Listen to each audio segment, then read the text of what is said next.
उसी क्रम को आगे बढ़ाते हैं।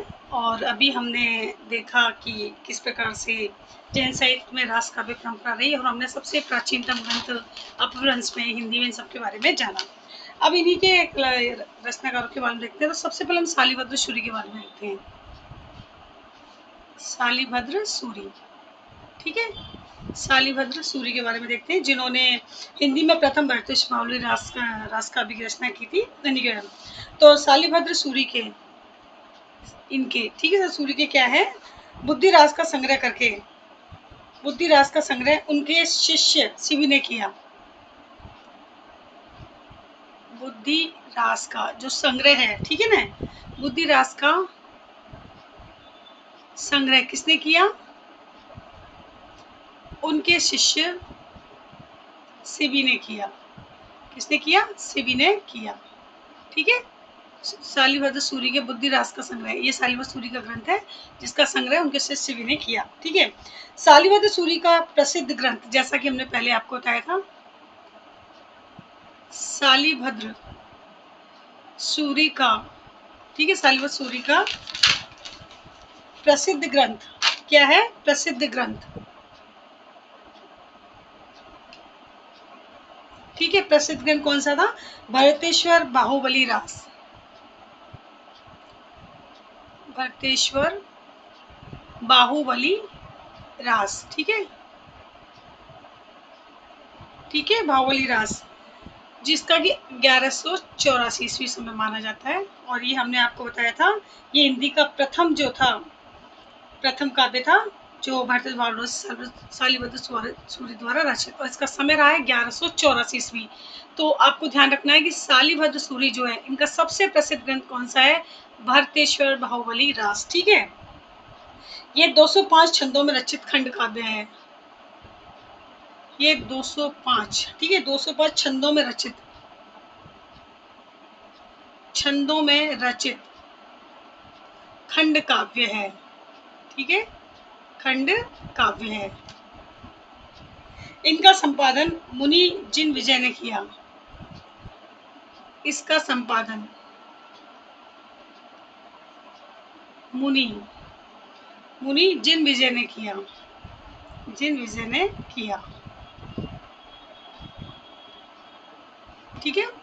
यानी जो शालिभद्र सूरी हैं, ठीक है, शालिभद्र सूरी के बुद्धिरास का संग्रह उनके शिष्य शिवी ने किया था, और इनका सबसे प्रसिद्ध ग्रंथ भरतेश्वर बाहुबली रास है, जो 1184 ईस्वी में माना जाता है। और इसमें क्या है, 205 छंदों का रचित खंड काव्य, और इसका संपादन मुनि जैन विजय ने किया। आपको ये ध्यान रखना है इसमें, ठीक है, कि संपादन किसने किया था, मुनि जैन विजय के द्वारा इसका संपादन किया गया है। शालिभद्र सूरी के बाद अगर हम देखें तो वो है देवसेन, देवसेन, ठीक है, देवसेन, देवसेन का प्रसिद्ध ग्रंथ, अगर हम देवसेन की बात करें तो देवसेन का जो प्रसिद्ध ग्रंथ है, श्रावकाचार, क्या है, श्रावकाचार, ठीक है, श्रावक 933 ईस्वी, इसका समय रहा है 933 ईस्वी, ठीक है, श्रावकाचार। अभी श्रावकाचार क्या है, देखो, श्रावकाचार क्या होता है कि जैन और बौद्ध धर्म में क्या होता है कि संसार से विरक्त होकर, जैन और बौद्ध धर्म में संसार से विरक्त होकर या माया मोह से हटकर दीक्षा ली जाती है, ठीक है, क्या ली जाती है, दीक्षा ली जाती है, तो वो क्या कहलाती है, श्रावक। अगर पुरुष इसकी दीक्षा लेता है तो श्रावक होता है, और महिला अगर स्थिति है तो श्राविका कहलाती है, महिला होती है तो वो श्राविका कहलाती है, और पुरुष अगर इसकी शिक्षा लेता है तो वो श्रावक होता है। अब श्रावक के जो आचार होते हैं, यानी जो दीक्षा ले रहे हैं संसार से विरक्त होकर, यानी आध्यात्मिक की ओर बढ़ रहे हैं, तो उससे आचार यानी क्या व्यवहार होगा, क्या संयम होगा, उसको मिलाकर बनाई श्रावकाचार, जो कि देवसेन द्वारा प्रसिद्ध ग्रंथ माना जाता है, ठीक है। श्रावकाचार में 250 दोहों में, श्रावकाचार में 250 दोहों में, ठीक है, श्रावक धर्म का वर्णन है, श्रावक धर्म का वर्णन है। श्रावक को कैसे रहना चाहिए, श्रावक क्या कर सकता है, श्राविका को किस तरह से नियमों का व आचरण का पालन करना चाहिए, सारा वर्णन 250 के अंतर्गत दिया गया है। तो श्रावक आपको समझ में आ गया। यानी जैन और बौद्ध धर्म में स्त्री और पुरुष दोनों जब दीक्षा लेते हैं, यानी संसार से विरक्त होकर आध्यात्म की ओर बढ़ते हैं, तो श्रावक कहलाता है। उसका जो आचरण करता है वो श्रावकाचार हो जाता है। ठीक है। गृहस्थ जीवन धर्म उस वर्णन का केंद्र है। गृहस्थ जीवन धर्म, गृहस्थ जीवन धर्म, ठीक है, गृहस्थ जीवन धर्म उस वर्णन का केंद्र है।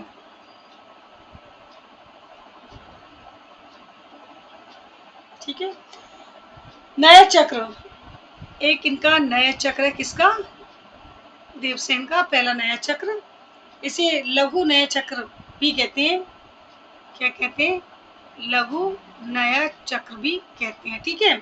भी इनके प्रसिद्ध ग्रंथ हैं, इनके प्रसिद्ध ग्रंथ हैं। ठीक है। तो आपको ध्यान रखना, श्रावकाचार बहुत ही इंपॉर्टेंट है और ये महत्वपूर्ण ग्रंथ है और इसके बारे में पूछा जा सकता है। तो देवसेन इसका रचनाकार है, जैन के द्वारा किया गया है, 933 ईस्वी में है और श्रावक के जो धर्म का विषय का वर्णन है इसके अंतर्गत किया गया है और 250 के अंतर्गत इसके बारे में बताया गया है। ठीक है। देवसेन ने अपने ग्रंथ, अगर हम बृहद नयन चक्र, अभी हमने नए चक्र आया था, दूसरा इनका बृहद नयन चक्र, बृहद नयन चक्र जो है, ठीक है, मूलतः दोहाबंद, मूलतः क्या है, मूलतः दोहाबंद। ठीक है। दोहाबंद यानी अपभ्रंश भाषा का प्रयोग है इसमें, अपभ्रंश भाषा। ठीक है। दोहाबंद में क्या है, अपभ्रंश भाषा है, दोहाबंद में था यानी अपभ्रंश भाषा में था। किंतु बाद में शुभंकर के कहने पर, किंतु बाद में शुभंकर के कहने पर माइल धवल ने,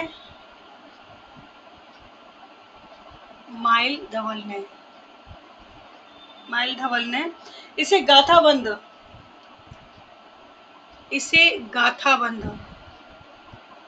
हमने आपको बताया था दोहाबंद जो अपभ्रंश भाषा का प्रतीक माना गया था और गाथाबंद प्राकृत भाषा का। ठीक है। तो गाथाबंद क्या प्राकृत भाषा में कर दिया, किसमें कर दिया, प्राकृत भाषा में कर दिया। ठीक है। किसे, वृषभचंद्र को। मूलतः पहले तो क्या दोहाबंद यानी अपभ्रंश भाषा में था, लेकिन बाद में शुभंकर के कहने पर माइल धवल ने इसे गाथारी प्राकृत भाषा में कर दिया। ठीक है। देवसेन ने अपने ग्रंथ दर्शन सार, देवसेन ने अपने ग्रंथ, ठीक है, अपने ग्रंथ कौन सा, दर्शन सार, ठीक है, जैन धर्म के अनेक संघों की, जैन धर्म के अनेक संघों की,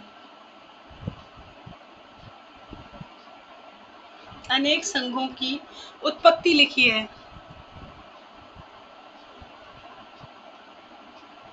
ठीक है, उत्पत्ति लिखी है और उसे चैनावास नाम दिया है, और उसे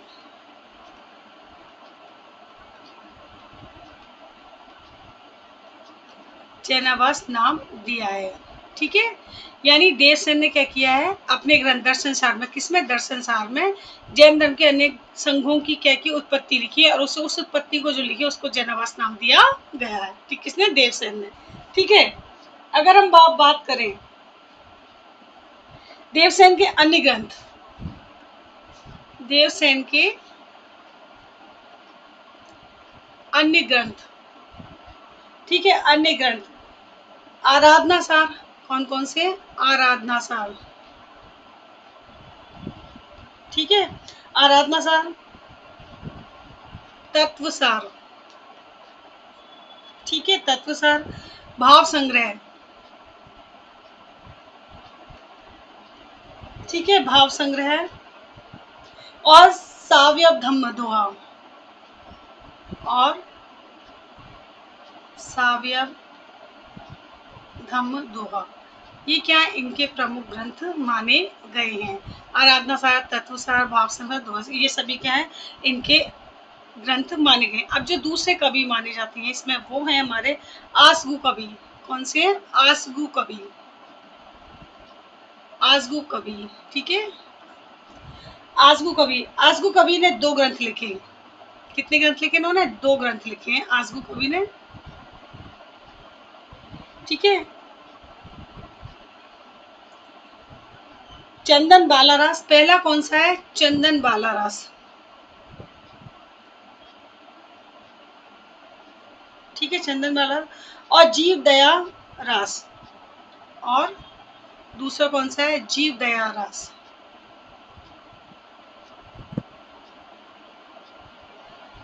ठीक है, जीव दया रास।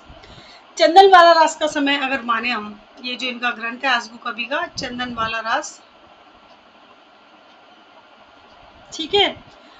चंदन वाला रास का समय अगर हम देखें 1200 ईस्वी माना गया है। कितना माना गया है? 1200 ईस्वी माना गया है। किसका है ग्रंथ? आसगू कवि का। कौन सा है? चंदन वाला रास। और इसका समय क्या माना गया है? 1200 ईस्वी माना गया है। यह 35 छंदों का खंड काव्य है। कितना है?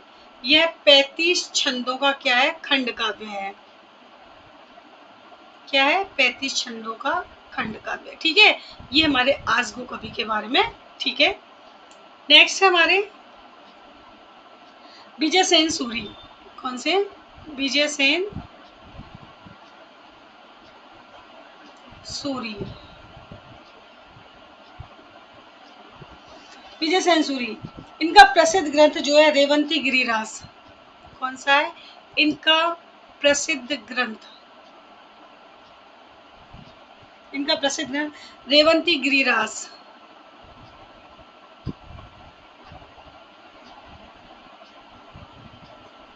ठीक है।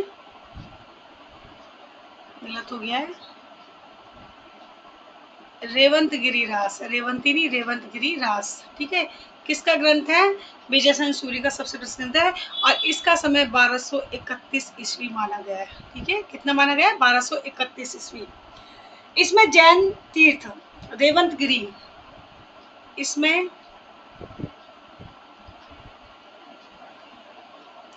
जैन तीर्थ रेवंत गिरी, ठीक है, रेवंत गिरी जैन तीर्थ है। रेवंत गिरी और तीर्थंकर नेमिनाथ की, और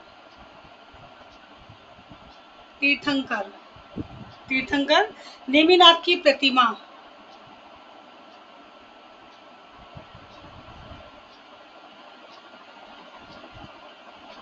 नेमिनाथ की प्रतिमा का महत्व वर्णित है।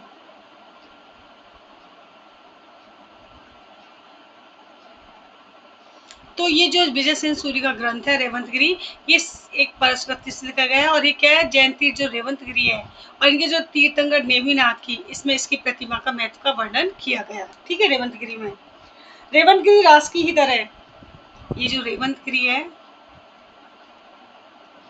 वो क्या है? रास की ही तरह,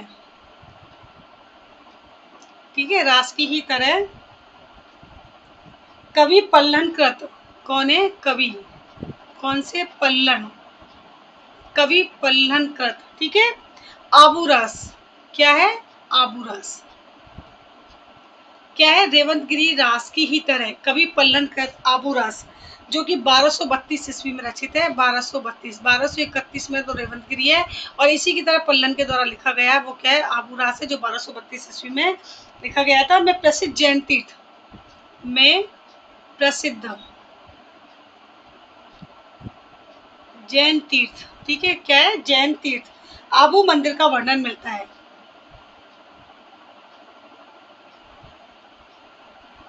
आबू मंदिर का वर्णन मिलता है, ठीक है। रेवंत गिरी क्या? रास की तरह कवि पल्लन की तरह लिखा गया आबू रस, और ये इसमें भी क्या है? जैन तीर्थ जो है आबू मंदिर का वर्णन यहाँ पर मिलता है। तो दोनों ही ग्रंथ समान हो गए। ये 1231 में लिखा है, 1232 में है। रेवंत गिरी इसके रचयिता विजय सेन सूरी है, और इसके जो इसके कवि पल्लन के द्वारा आबू रस को लिखा गया है, ठीक है। नेक्स्ट है हमारे हैं विनय चंद्र सूरी। जैसे विजय सूरी थे, विनय चंद्र सूरी नेक्स्ट हमारे कवि हैं, विनय चंद्र सूरी। विनय चंद्र सूरी कृत नेमिनाथ, नेमिनाथ क्या है?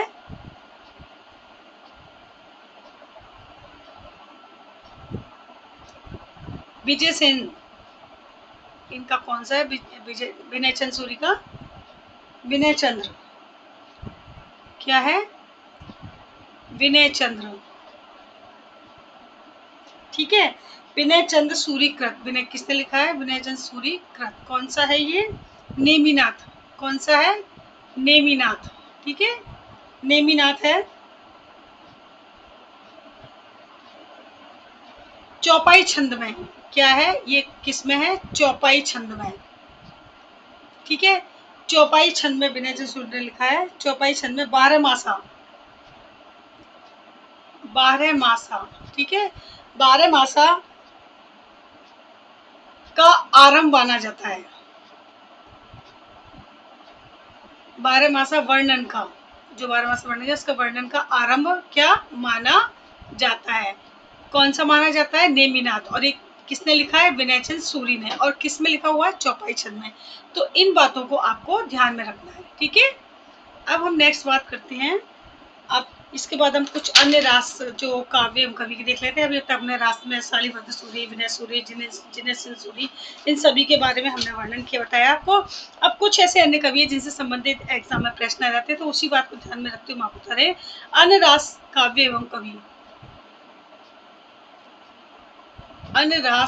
अन्य जो रास काव्य हैं और जो उनके कवि हैं उनके बारे में देख लेते हैं एक बार, ठीक है।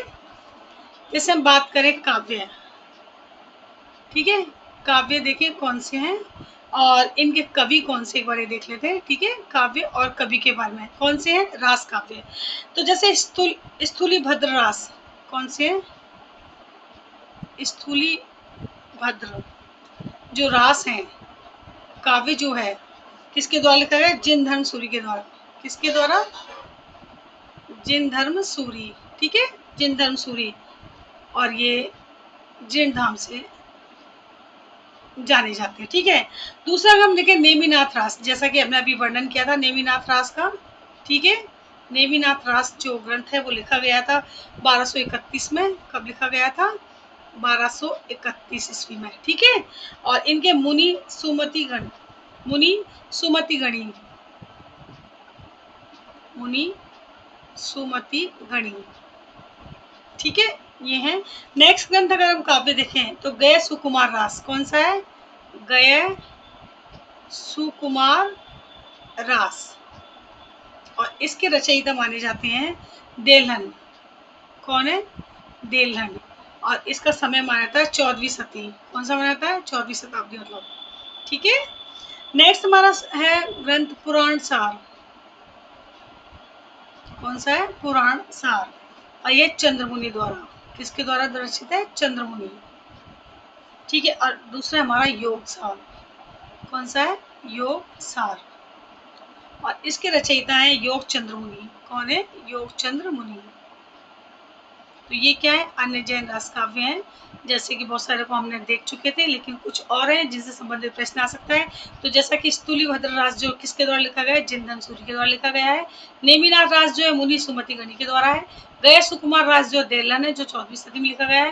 पुराण सार जो है वो चंद्रमुनि, और योग सार योग चंद्रमुनि के द्वारा रचित है, ठीक है। अगर हम बात करें श्रावकाचार, जैसा कि हमने देखा था श्रावकाचार किसकी थी? रचना देवसेन की, ठीक है। श्रावकाचार, ठीक है, क्या है? श्रावकाचार। एवं भरतेश्वर,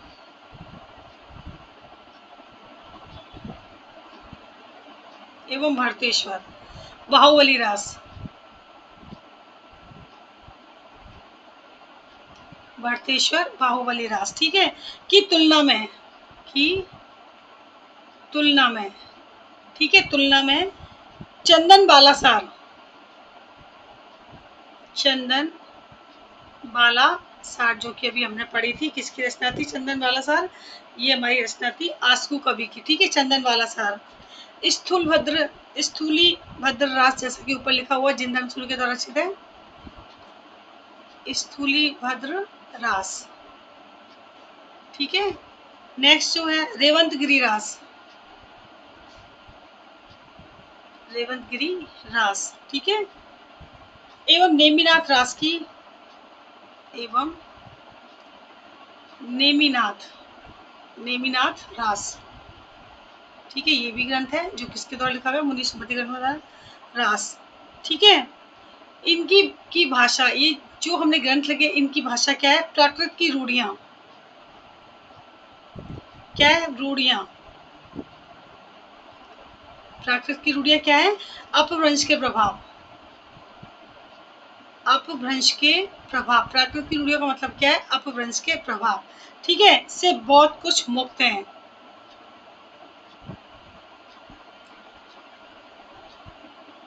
कहने का तात्पर्य क्या है, जो श्रावकाचार है भर्तृ स्वभावली की तुलना में, ठीक है, इनकी तुलना में अगर हम श्रावकाचार की बात करें भर्तृ, तो ये तो कहीं ना कहीं क्या अपभ्रंश के प्रभाव से रही है या रूढ़ियों का कुछ न कुछ प्रभाव है। लेकिन चंदनवाला सार, स्थूली सार, रेवंत गिरी रास, नेमिनाथ रास की भाषा क्या है, प्राकृत रूढ़ियों के प्रभाव से बहुत कुछ मुक्त है, यानी स्वतंत्र रूप से इसको लिखा गया है, ठीक है। तो ये हो जाते हैं हमारे रास काव्य के बारे में वर्णन, जो कि हमने आपको कृति और कृतिकार सबके बारे में बताया था। अगला, अगर नेक्स्ट देखें हम, जैसे हमने रास काव्य पढ़ा उसी तरह से इसमें नेक्स्ट आता है हमारा फागु काव्य। क्या है, फागु काव्य, कौन सा है, फागु काव्य।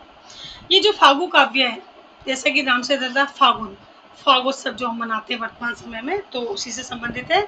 तो जैन कवियों में फागु काव्य भी लिखे, क्या लिखे गए, जैन कवियों में, जैन कवियों में, जैन कवियों ने फागु काव्य भी लिखे, फागु काव्य भी लिखे, ठीक है, जो फागुत्सव में आते हैं उसी से संबंधित है। फागु वसंत ऋतु, फागु क्या है, वसंत ऋतु,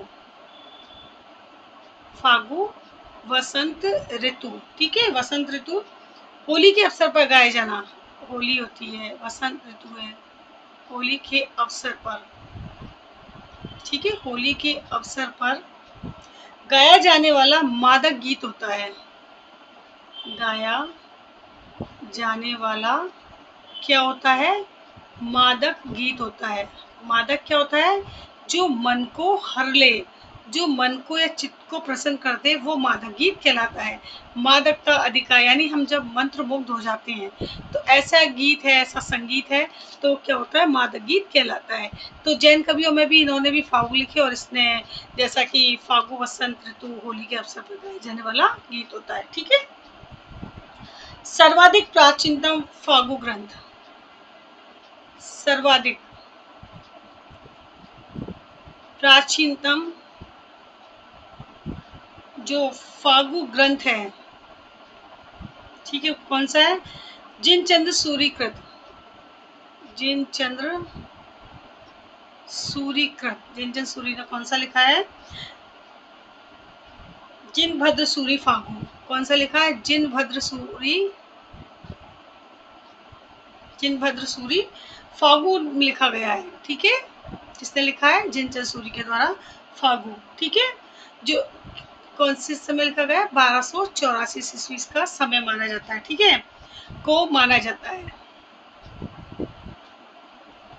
अगर हम बात करें कि जो सर्वाधिक प्राचीनतम फागु ग्रंथ किसके द्वारा लिखा गया है, तो वो लिखा गया है जिनचंद्र सूरी के द्वारा, और उसका नाम है जिनभद्र सूरी फागु, और ये 1284 ईस्वी में इसका समय माना जाता है, ठीक है। इसमें 25 छंद हैं, कितने छंद हैं इसमें, 25 छंद हैं, कितने हैं, 25 छंद हैं। इसकी विशेषताओं के बारे में बताया जा रहा है, ठीक है ना। स्थूली भद्र फागु, जैसा कि अभी हमने पढ़ा, स्थूली भद्र फागु, ठीक है।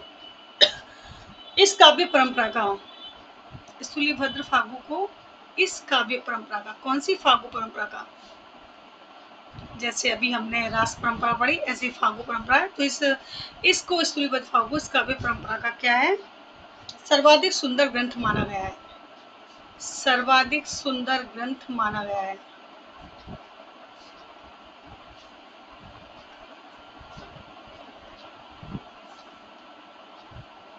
ठीक है। स्थूली भद्र फागु को इस काव्य परंपरा, इस काव्य परंपरा कौन सी है, फागु परंपरा, सबसे सुंदर काव्य माना गया है, ठीक है।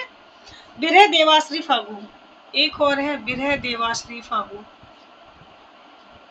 विरह देवाश्री फागु, विजय देवाश्री फागू, ठीक है।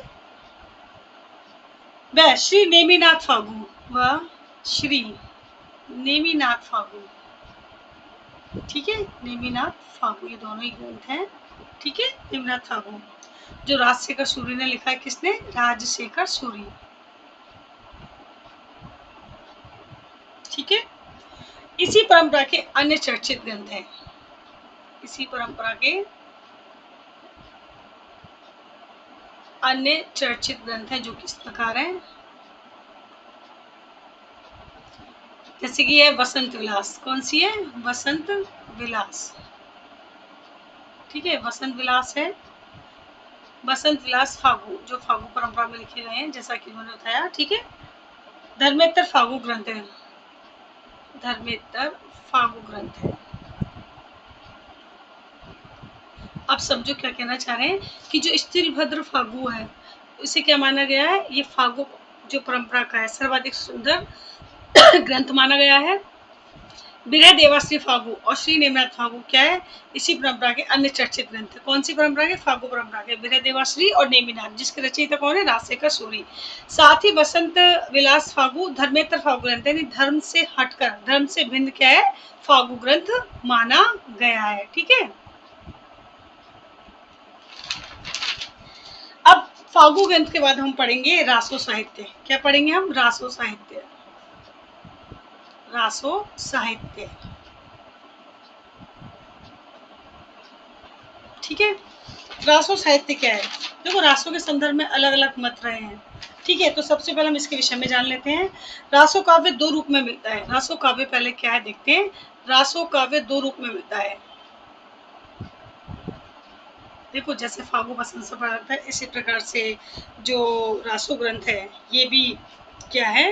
ये इनकी वीरता के वर्णन के बारे में बताया जाता है रासो में।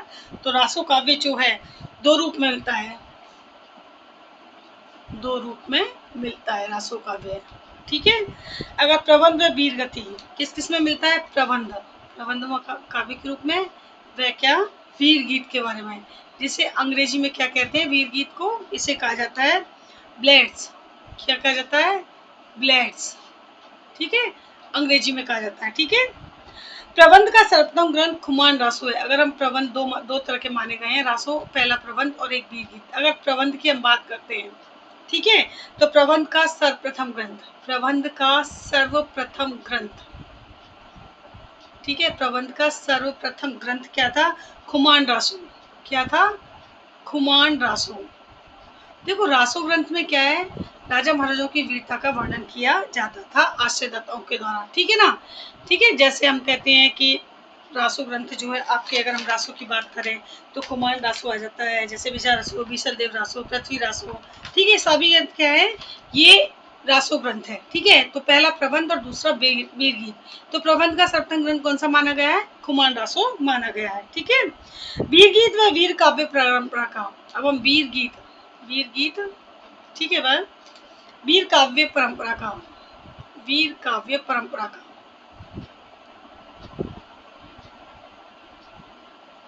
ठीक है। वीर काव्य परंपरा का सर्वप्रथम ग्रंथ, सर्वप्रथम ग्रंथ कौन सा माना? बीसल देव रासो, बीसल देव रासो, ध्यान रखिएगा, रासो है, ठीक है। ये कौन सा माना गया है? वीर काव्य, यानी वीर गीत या वीर का सबसे पहला ग्रंथ बीसल देव रासो माना गया है। जैसे प्रबंध का सर्वप्रथम खुमान रासो माना गया है, इसी प्रकार से वीर गीत का बीसल देव रासो माना गया है। बीसल देव रासो क्या है? बीसल देव रासो, ठीक है, श्रृंगार परक रासो ग्रंथ है, श्रृंगार परक रासो ग्रंथ है, ठीक है, ठीक है। इसमें श्रृंगारित यानी प्रेम भाव का भी इसमें अंदर वर्णन किया गया है। अब अगर हम बात करें रासो शब्द की उत्पत्ति के विषयक मत, रासो शब्द की उत्पत्ति विषयक मत, यानी रासो की उत्पत्ति किस प्रकार हुई उसके विषय में अगर हम देखें तो किस विद्वान ने क्या मत दिया है उसको हम देख लेते हैं। तो सबसे पहले अगर हम देखें कि प्रस्तोता, यानी कौन है जिसने कहा है और शब्द क्या है, ठीक है, मूल शब्द क्या है इसका, ठीक है, प्रस्तोता। अगर हम इसकी बात करें गारसा द तासी, ठीक है, गारसा द तासी की अगर हम बात करें तो ये मानते हैं रासों को रासूय शब्द से। किससे मानते हैं? रासूय शब्द से। दूसरा बोले हरप्रसाद शास्त्री। हरप्रसाद शास्त्री रासों को किससे मानते हैं? उनका मानना राजयश से रासों की उत्पत्ति हुई है। इसी प्रकार से अगर आचार्य रामचंद्र शुक्ल को देखें, आचार्य रामचंद्र शुक्ल, ठीक है, आचार्य रामचंद्र शुक्ल क्या कहते हैं कि जो रासो शब्द है वो रसायन से कैसे बना है। जैसे पहले अगर हम देखें तो क्या है, रसायन से रास या रासो, रसायन से रास बना या रासो, तो इस प्रकार से रासो शब्द की उत्पत्ति हुई है, ऐसा रामचंद्र शुक्ल का मानना है। नेक्स्ट अगर हम देखें इसी क्रम में अगर आगे देखें तो जो नंद दुलारे वाजपेयी हैं, नंद दुलारे वाजपेयी ने क्या कहा है, रास शब्द से किसकी उत्पत्ति हुई है? रासों की। इसी प्रकार से अगर हम देखें हजारी प्रसाद द्विवेदी, हजारी प्रसाद द्विवेदी, ठीक है, या हम इसको कह सकते हैं दशरथ इनके साथ भी हैं, तो इन दोनों का एक ही मत है, दोनों का मानना है कि रासक जो शब्द है उससे रासों की उत्पत्ति हुई है। नेक्स्ट अगर हम देखें तो माता प्रसाद गुप्त, ये हजारी प्रसाद, माता प्रसाद, ये दोनों का ही मानना है कि रासक शब्द से उत्पत्ति हुई है। रामस्वरूप चतुर्वेदी की बात करें, रामस्वरूप चतुर्वेदी की, तो इनका मानना है कि रासों का रास, रासों से, ठीक है, रासऊ, रासऊ का रास जो है इससे रासो शब्द की उत्पत्ति हुई है। नेक्स्ट की अगर हम बात करें गणपति चंद्रगुप्त की, किसकी? गणपति चंद्र गुप्त की अगर हम बात करें तो उनका क्या मानना है कि सबसे पहले रासक शब्द हुआ, रासक के बाद रास आया, ठीक है, इनका मानना कैसे, रास, रास के बाद रासा हुआ, देखो किस प्रकार से परिवर्तित हुए शब्द जो है, रासा, रासा से रासू और रासू से बना रासो, इस प्रकार से परिवर्तित होता होता रासो शब्द की उत्पत्ति मानी, और वो किसने मानी? गणपति चंद्र गुप्त के द्वारा ऐसा माना गया है। काशी प्रसाद जायसवाल अगर कहें, काशी प्रसाद जायसवाल, ठीक है, इनका क्या मानना है? इनका मानना है कि जो रासो शब्द है वो क्या, रहस्य से बना है, रहस्य शब्द से रासो शब्द की उत्पत्ति हुई है। तो इस प्रकार भिन्न भिन्न विद्वानों के द्वारा रासो शब्द के विषय में लेकर अलग अलग मत दिए गए हैं। आई होप आपको यहाँ तक समझ आएगा, और जो प्रसिद्ध रासो ग्रंथ है वो हम अगली वीडियो में आपको समझाएंगे, ठीक है।